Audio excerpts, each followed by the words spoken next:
ಅನೇಕ ಹಿರೇಹುತ್ತೇರಿ ಗ್ರಾಮ ಪಂಚಾಯತಿ ಹಿರೇಹುತ್ತಗಿರಿಯಲ್ಲಿ ಕೂಡ ನಮ್ಮ ಶಿವ ಕರಿಗಾರ ಹೇಳ್ತಾರೆ ಈಗ 260 ನೀರು ಕೊಟ್ಟಿವೆ ಅಂತ.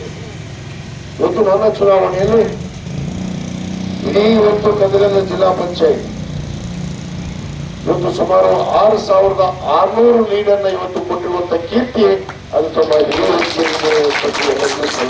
ಮಾತನಾಡುತ್ತೀನಿ. ಅದಕ್ಕೆ ನಾನು ಮತ್ತೊಮ್ಮೆ ಹಿರೇಹುತ್ತಗಿರಿ ಗ್ರಾಮ ಪಂಚಾಯತಿಯ ಎಲ್ಲ ಹಿರಿಯರಿಗೆ, ಎಲ್ಲ ಯುವಕರಿಗೆ, ತಾಯಂದಿರಿಗೆ ನಾನು ಮತ್ತೊಮ್ಮೆ ತಮಗೆ ಹೃದಯಪೂರ್ವಕವಾದ ಧನ್ಯವಾದಗಳನ್ನ ಕೃತಜ್ಞತೆಗಳನ್ನು ಸಲ್ಲಿಸಲು ಇಷ್ಟಪಡ್ತೇನೆ. ಯಾಕಂದ್ರೆ ಸ್ಮರಿಸಿದ್ದನ್ನು ನಾವು ನೆನೆಸ್ಬೇಕು.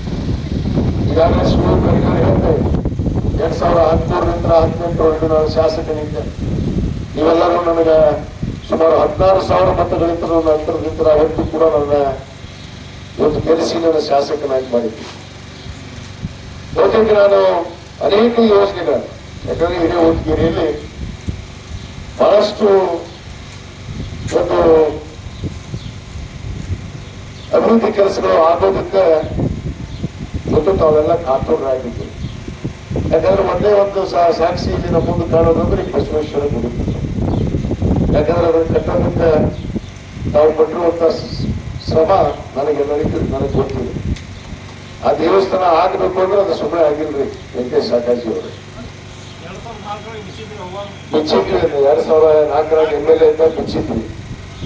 ಆ ದೇವಸ್ಥಾನ ಬಿಚ್ಚಿ ಒಳ್ಳೆ 2004 ಬಿಚ್ಚಿದ್ದು 2013 14 15 ಸಾಲಿನಲ್ಲಿ ಅದು ಇವತ್ತು ಕಟ್ಟಡ ಆಯ್ತು.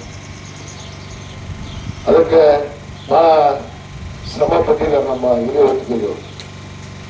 ಅದೇ ನಿಟ್ಟಿನಲ್ಲಿ ಅನೇಕ ಅಭಿವೃದ್ಧಿ ಕೆಲಸಗಳು ಇವತ್ತು ಹೈಸ್ಕೂಲ್ ಆಗ್ಬೇಕು ಅಂತೇಳಿ ಮಂಜೂರಾತಿಯಾಗಿ ಕಟ್ಟಡ ಕೂಡ ಮಂಜೂರಾತಿಯಾಗಿದೆ. ನಾನು ಬಂದ ಮೇಲೆ ಕಟ್ಟಡ ಮಂಜೂರಾತಿ ಮಾಡಿಸಿದೆ. ಈ ತಾಲೂಕಿನಲ್ಲಿ ಸುಮಾರು 18 ಹೈಸ್ಕೂಲ್ಗಳನ್ನ ಕಟ್ಟಡ ಮಾಡಿದ್ದೆ ನಾನು ಹೊಸದಾಗಿ. ಕೂಡ ನಮ್ಮ ಹಿರೇಹುತ್ತಗಿರಿ ಗ್ರಾಮಸ್ಥರು ಹೈಸ್ಕೂಲ್ ಬೇಡ ಅಂತ ಕೇಳ್ಬಿಟ್ಟಿದ್ದೆ. ಅದನ್ನು ನಾನು ಎಲ್ಲರಿಗೂ ಮನವೊಲಿಸಿದೆ. ಜಾಗ ಸಂಬಂಧ ನಮ್ಮ ಹಿರಿಯರು ನಮ್ಮ ಜೊತೆ ಜಗಳ ಮಾಡಿದ್ರು. ನೀವು ಜಗಳ ಮಾಡ್ರಿ ಏನಾರ ಮಾಡ್ರಪ್ಪ, ನಾವು ಅಂತೂ ಹೈಸ್ಕೂಲ್ ಕಟ್ಟವ್ರ, ಹೈಸ್ಕೂಲ್ ಕಟ್ಟೆ ಹೋಗ್ತೀರಂತ ಬಿಡ್ಲಿಲ್ಲ. ಅವರು ತಗೊಂಡ್ರು ಕಡೆ ಹೈಸ್ಕೂಲ್ ಆಗಬೇಕು ನಮ್ಮ ಹಿರೇಹುತ್ತಗಿರಿ. ಯಾಕಂದ್ರೆ ಬಂದಂತ ಅವಕಾಶವನ್ನು ನಾವು ಉಳಿಸ್ಕೋಬೇಕು, ಕಳ್ಕೋಬಾರ್ದು.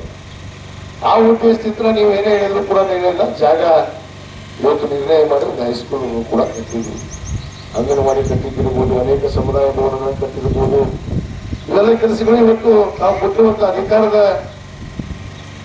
ಒಂದು ನಿಟ್ಟಿನಲ್ಲಿ ಇವತ್ತು ನಮ್ಮ ಸರ್ಕಾರ, ನಮ್ಮ ಮುಖ್ಯಮಂತ್ರಿಗಳಂತ ಸಿದ್ದರಾಮಯ್ಯನವರು ಇವತ್ತು ಬಹಳಷ್ಟು ಅನುದಾನವನ್ನ, ಒಂದೇ ಯೋಜನೆ ಅಲ್ಲ, ಆ ಸರ್ಕಾರದಲ್ಲಿ ಇವತ್ತು ನಮಗೆಲ್ಲ ಗೊತ್ತಿದೆ ಯಾವ್ಯಾವ ಗ್ರಾಮದಲ್ಲಿ ನಾವು ಏನೇನು ಮಾಡಬೇಕು ಅಂತ ನಿರೀಕ್ಷೆ ಇಟ್ಕೊಂಡಿದ್ದೀವಿ. ಎಲ್ಲವನ್ನ ಇವತ್ತು ಮಾಡುವಂತ ಕೆಲಸ ಇವತ್ತು ನಾವು ಮಾಡಿದ್ವಿ. ಯಾಕಂದ್ರೆ ಆ ರೀತಿ ಮುಖ್ಯಮಂತ್ರಿಗಳಿದ್ರು, ಆ ರೀತಿ ಇವತ್ತು ಸರ್ಕಾರದಲ್ಲಿ ಅನುದಾನ ಇತ್ತು. ಸ್ವಾಗತ ಕೊಡ್ತಾ ಇದ್ದೇವೆ. ಅದೇ ರೀತಿ ಹನುಮಪ್ಪ ಸವಳಿ ಇವರಿಗೂ ಕೂಡ ಸ್ವಾಗತ ಕೊಡ್ತಾ ಇದ್ದೇವೆ.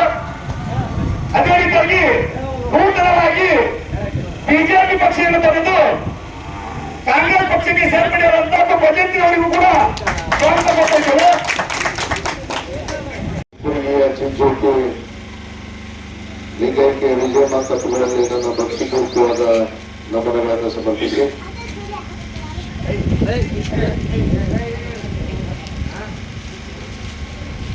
ಭಾರತೀಯ ರಾಷ್ಟ್ರೀಯ ಕಾಂಗ್ರೆಸ್ ಪಕ್ಷ ಬಾಗಲಕೋಟ್ ಲೋಕಸಭಾ ಚುನಾವಣೆಯ ಪ್ರಚಾರಾರ್ಥವಾಗಿ ನಮ್ಮ ಪಕ್ಷದ ಅಭ್ಯರ್ಥಿಯಾದಂಥ ಶ್ರೀಮತಿ ಸಂಯುಕ್ತಾ ಪಾಟೀಲ್ ಅವರ ಈ ಒಂದು ಪ್ರಚಾರ ಹಾಗೂ ಮತಯಾಚನೆಗಾಗಿ ಇಲ್ಲಿ ನಾವು ಆಗಮಿಸಿದ್ದೇವೆ. ಈ ಒಂದು ಸಭೆಯನ್ನು ಉದ್ದೇಶಿಸಿ ಈಗಾಗಲೇ ಮಾತನಾಡಿರುವಂತಹ ನಮ್ಮ ಜಿಲ್ಲಾ ಕಾಂಗ್ರೆಸ್ಸಿನ ನಮಗೆಲ್ಲರಿಗೂ ಲೋಕಸಭಾ ಚುನಾವಣೆ ಅಂದ ತಕ್ಷಣ ಸ್ವಲ್ಪ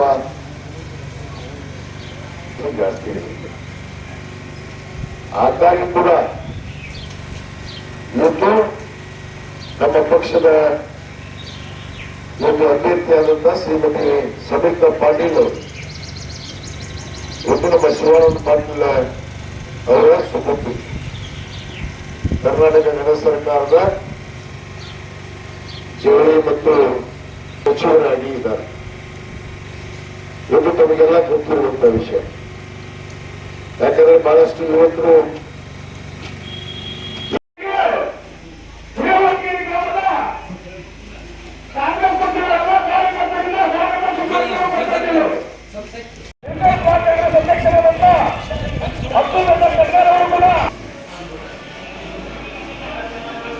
ಈಗ